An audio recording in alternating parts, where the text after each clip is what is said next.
Good afternoon. My name is Adeswa, and I am here with. Ayo Fayose. So the main reason I'm doing with this series is to talk about the personal relationships, that affect politics and affect our nation's history.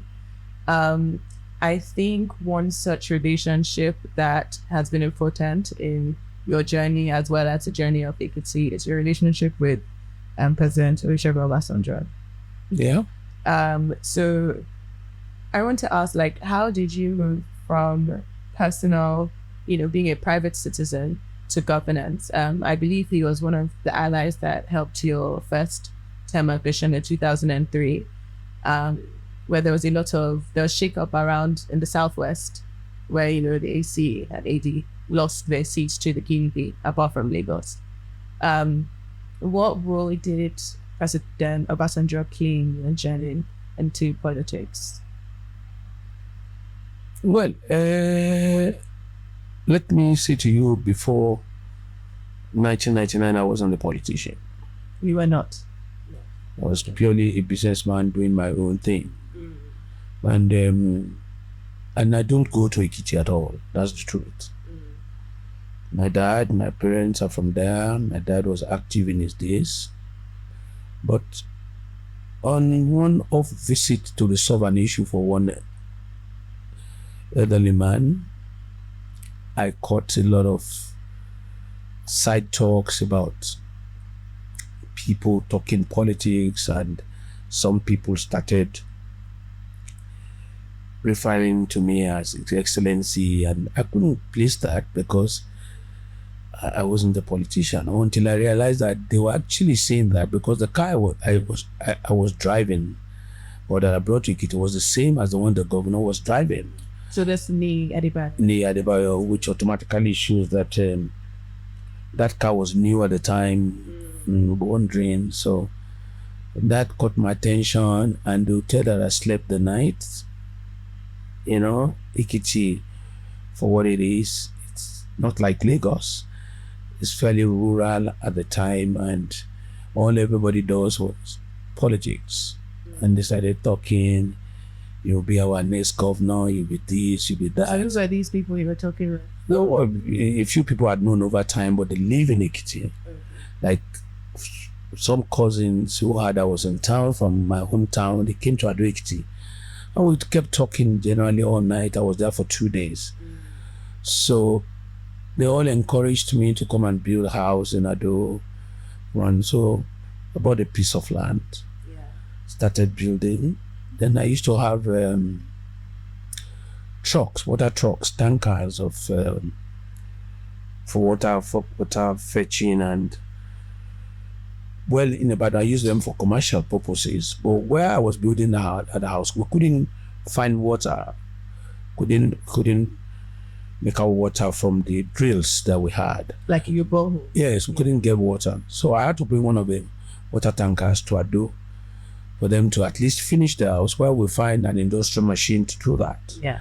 So I realized that the driver was one way or the other doing his side business when we're not around. So I decided the day I got there that he should drive the vehicle back to Ibadan and drive ahead of me.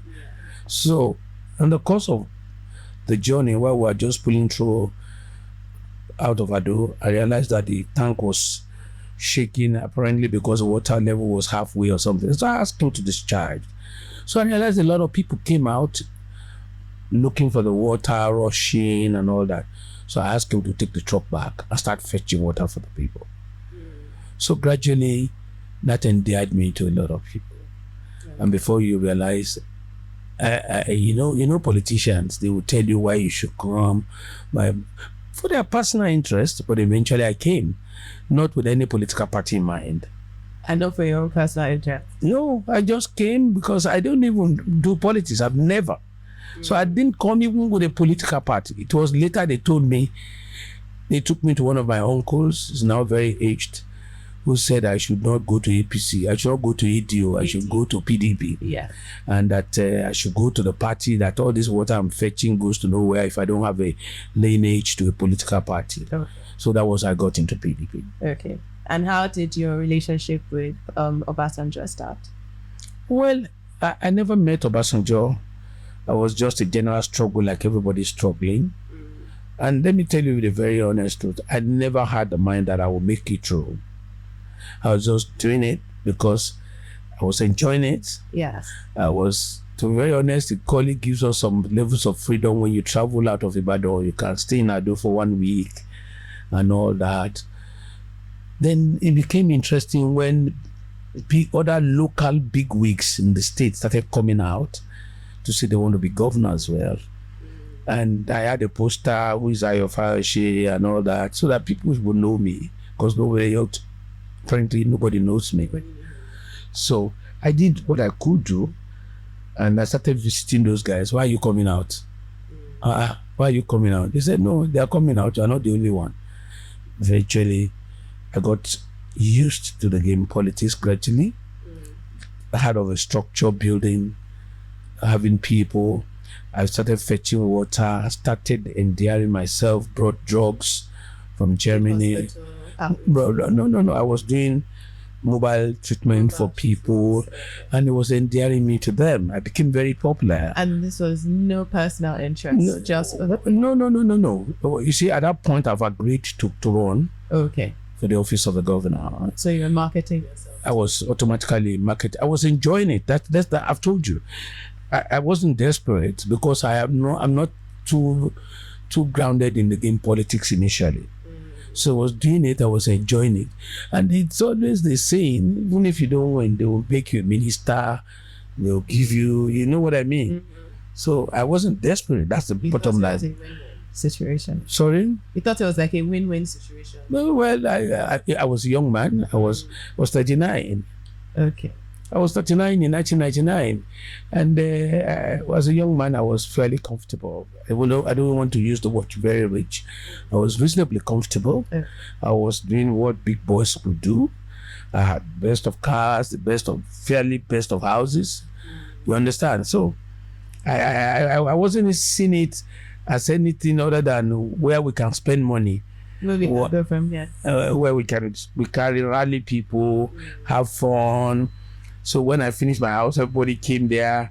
Yeah. So we started seeing Adebayo as a man we can wrestle power from. And you not only wrestled the power from me, Adebayo, in 2003, you also beat Fayemi. The two of them, with all due respect to them, were badly defeated. They were badly defeated. Badly defeated. I want to ask you a very important question about saying they were badly defeated. Yes. In 2014, your election there, you're currently facing charges in relation to accusations that were made. No, it has nothing to do with that. So Senator Musliu Abanifor, yes, recently spoke out against your court saying he gave the $5 million. You see, when matters are in courts, you can't discuss. I can't discuss it. Okay. And I want to quickly correct that. Okay. Whatever allegations they're not substantiated. Yes. Whatever allegations that were not proven in the law court. Yes. Are ordinary mere parlor talks. They're parlor talks. So we should be very guided and be careful. I can come out and say things that does not say they're correct. So we should be guided. Yeah. So when you talk about Musliu Abanifor, we're in court. Yeah. Not until a matter is decided in the court. No. You can discuss, but you discuss with very, very careful languages of alleged. He made allegations. Yes. And Abanifor did not make allegations. Abanifor said they brought the money to me. Yes. And brought money for the election. In every election, the money is spent. Abanifor was the chairman of my campaign council, properly constituted by the party. So it's not whether I met Abanifor on the road or whatever. Yes. So, but the details that has become sub judice, we should be very careful. Yes. You understand? So when I say I defeated this person and defeated this person, the court has affirmed that. Yes. So it becomes, that was when you were talking about issues of impeachment. Yes. I said, don't say that. Because the court has affirmed to the fact that That impeachment was illegal. Was illegal. Yes. So it does not exist. And politically motivated. Politically motivated. Yes. So that we must be guided. Yeah. You were wrongly impeached as a term limit. Illegally. Yes. You left the PDP. Yes. And you went to the Labour Party. Right. And ran for Senate at Ekiti Central in 2011, which is before you returned back to PDP in 2012. I saw someone compare you to another Peter, the famous Peter, who had left PDP to go to the Labour Party. Who's Peter Obi? Do you guys have a relationship? For me, he's a leader. Like I'm one in Nigeria. Everybody has held such offices, higher offices, and has provide leadership for the people should be given that respect for what they have done. Though in Nigeria, there's no credit for these offices. Everything is you are a thief, you are this. They don't refer to any good that you do, but that does not matter. The moment you are holding our commonwealth, then you are accountable. So I understand. So for me, Peter Obi, going to Labour Party, leaving the PDP, but Peter Obi did not just go to Labour Party. If you trace Peter Obi first left APGA. Before he joined. Go to PDP for PDP Labour. That is not in my instance case. Yes. So you can't compare that. Okay. So except I want to believe you are obedient. So I love Peter Obi, but I'm not going to come here. I will see it as it is. I'm not going to be somebody celebrating any of the parties. You understand? So Peter Obi leaving from one party to the other, or Fayose, every one of us wants a vehicle that can take you to your final destination. I wanted to ask you that because you have been quoted as saying that yes, political parties are vehicles. They're vehicles to the personal interests of the politician. Even in women, men, family relationships. You understand? Your relationship, you met a lot of guys or different guys, but the one you are with is the one is like a vehicle you believe will take your lifetime to be to you want it to be. So, but if it doesn't behave as such, you won't continue to sit down like being beaten or embarrassed. You have to tell him, I move on, you move on. Yeah. I'm not going to give my life in the instance. Am I correct? So Peter Obi going to Labour, Fayose going to Labour, it's just normal vehicles taking us to let me tell you, you have to first of all get your destination before you can assist any other person. Everybody comes out, I want to help the society. My mission is to turn around things. It's a lie. Your mission is to become that office holder. While you are in that office, you will help your family. You will help people in your community. You will help a larger coverage of your constituency. That's it. But is that right? Because I feel that often people say that elections in Nigeria have now unfortunately become a do or die affair. It has always been like that. Yeah, I want to ask about your injuries because you came in today and when you first complained about the attack on you in 2018 by the police, and I watched an interview on Arise where you said you were hit by a gun, but I remember, and you said it was a tear gas canister. So I'm wondering what happened that day. Well, you start with the word election as whether it's a do or die. Yes. You know, I've said it in one of my interviews. My son got my blood. I got my father's blood. My father got his blood. It runs. That is why you can trace so many things to generic reasons of the gene of a family is quite generic. So when you come to look at it, from the days of Obafemi Awolowo, from the days of Bolaji, Ajasin, all these past leaders in the West, in the East, in the North, they have always played politics like this. Using violence. Whatever you call it. They've always been like this. Nobody should come and tell me a new story. Nigeria has graduated. How many countries do you go that you see a country where everybody blows siren on the road? You know, on my way here, I was stuck for 10 minutes hold up because somebody was blowing siren with a very long convoy of at least 12 cars going against traffic going one way. Now, it seems like it's a problem like that perpetuates itself though. That's what I just said to you. I'm just giving you that as an instance that this country, I said the attitude must change before anything changes. All of us, the leaders and the led, we must change our attitude. Don't tell me Peter Obi will come and do magic. Don't tell me an article will come and do magic. Don't tell me Shiwaju will come and do magic. We're in the same society. We grew up in the same society. We know each other. Have you not seen that it's only in Nigeria when we talk everywhere, we shout at the top of our voices. We're always very aggressive, ready to hit. It is a society that has not investigated her past and coming to the making that we all have issues. Blaming me is not enough. You make people mad. You don't want them to react. You just betray trust. You want them to be quiet. You want them to be civil. It doesn't work like that. The society itself is in trouble. My father transferred those things to me. I transfer to my children. My children transfers to their children. For us to get back on track in Nigeria, we must equally come to a conference. Family conferences, church conferences, mosque conferences, political conferences, as many as possible, to reorientate ourselves. It has become the survival of the fittest, even without politics. You know, I think sometimes when we say that we all have this problem, we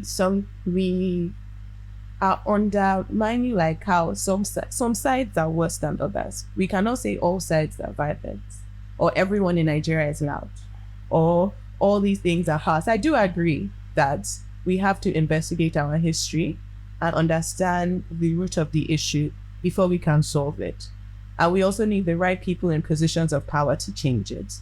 But I don't necessarily agree that everyone uses aggression or violence on non-state actors or state actors in order to win elections, especially in the way that we have seen this. See that, let me tell you, you only need a mad 10% of a society to finish that society. And when the 10% is not checked, they graduate into 20. When the 20 is not checked, they graduate into 40. The moment you get 51%, you can as well give up. It's a society, if you watch today, the young men saying we want to take power from the old ones. Yes. Are they doing anything different? Yes. In your opinion? In my opinion. In your opinion? In my opinion, they're not. In my opinion, like the leaders of today, yesterday, they all want to get rich by all means. Drugs are not perpetuated by old people. Everybody, if today, even in the lower states, you don't find carpenters anymore. You don't find bricklayers anymore. Everybody wants to get rich. If you see somebody singing, forgetting he's got talent, the next thing is, I want to be a musician. Not realizing that might not be your way. But is that the fault of the populace, or is it I just told you that came from time. It came from time immemorial. Yes. It's become, that's why I said, without orientation, without all of us laying down our arms, in quotes. Yes. And begin to find a new nation for Nigeria, a new beginning for our nation. So I want to ask two things you mentioned. One, betrayal of trust. And the second thing is just the state of our nation. Before you said, I think last year you had said that the Buhari regime had looted Nigeria, the Buhari APC regime had looted Nigeria beyond any other regime that you see. Right. And since Buhari came into power, there's at least 15 million additional unemployed Nigerians. I didn't have the data, but if I go by your data. Yes. There are millions of Nigerians that are unemployed, and there are millions more who have now entered. Let me tell you very clearly, Buhari did not do well. He did not do well. I say that, I don't hide it, But you and I'll also still say it tomorrow. But you also said that Asiwaju was the reason for Buhari being able to achieve power. In your opinion. Yes, I can help anybody to achieve power, but I don't have to be.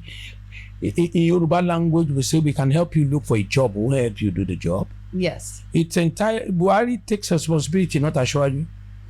Yes, everybody will have an impression of you going to do well. Like I always do analysis of that people will understand. Most of the guys will get married. Most of the women will get married. We always have an impression that they should be reasonable. Yes. But when you got into the relationship, you find out new things. You realize that this was not what you thought of them. Okay. What do you do? Is it your fault? No. Because you can't see it all through. Everybody, Ashwaju in one of his interviews said he believes Buhari must have learned his lessons, which means not being an anti-democratic force. But he also said that, and in his policy document, it also states that he's trying to build on what Buhari has done. Yes. So do you wish for a continuation of the... Building on what you have done does not mean a continuation of his ineptness. No. Every individual, no individual, no two individuals are the same. Yes. No. Even if you transit power from yourself to your son, we'll do it differently. You understand? Obasanjo wanted a Yaradua, or to protect himself for whatever reason, which is normal for politicians.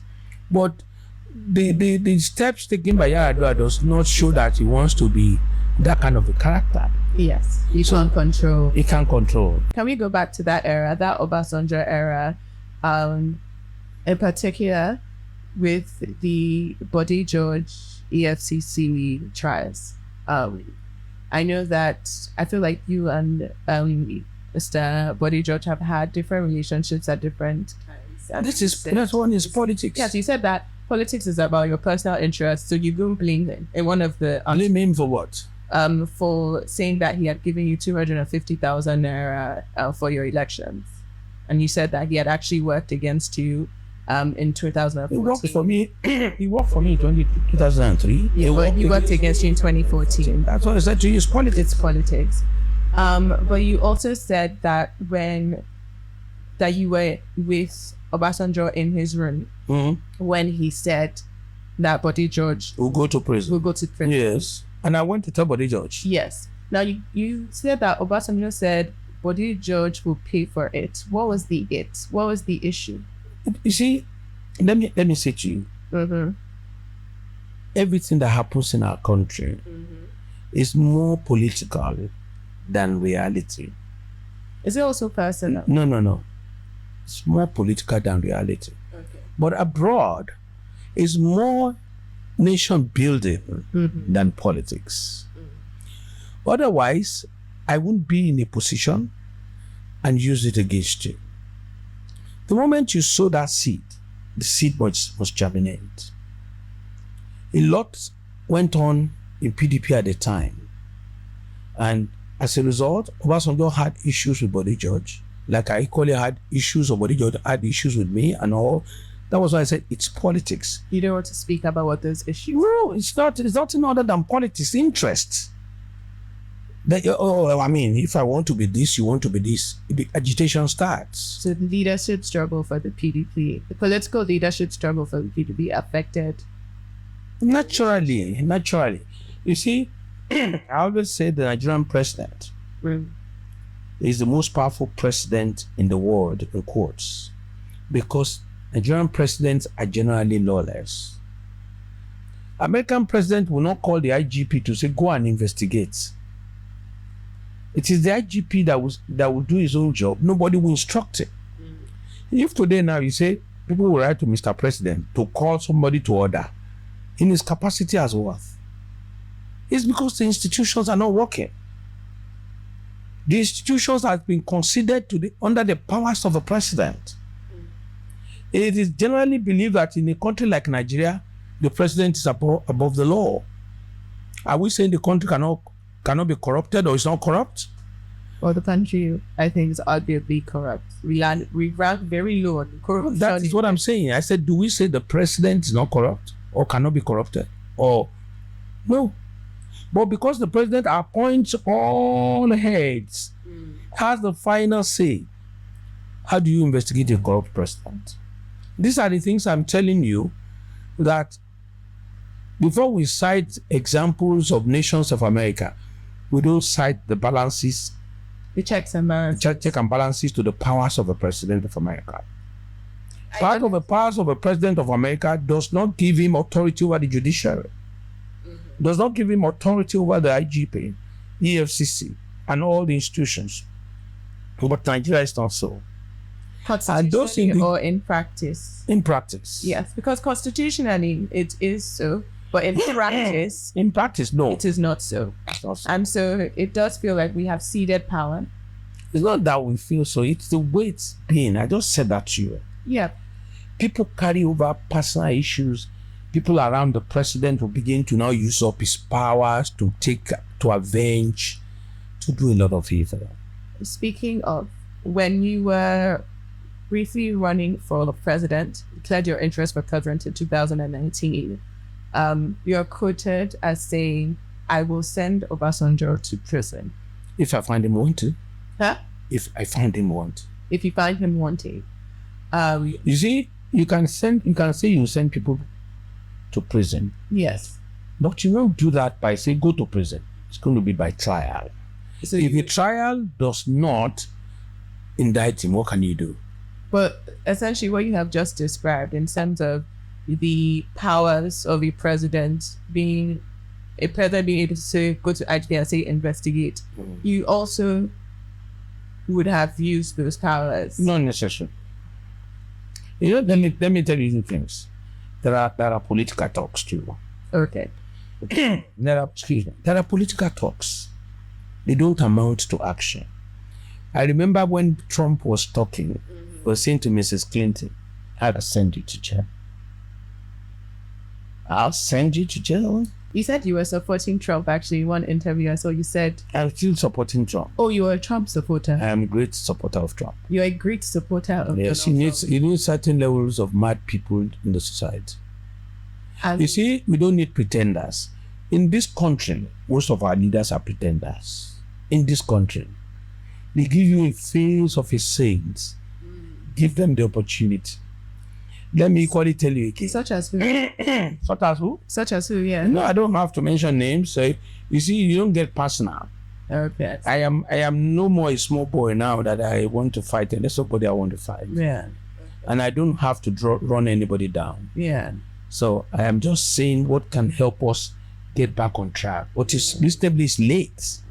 You think it's late for Nigeria to get back on track? Far, far, very late. You either say things as it is, yes, or you join others to be pretending, telling the people what they want to hear. Okay.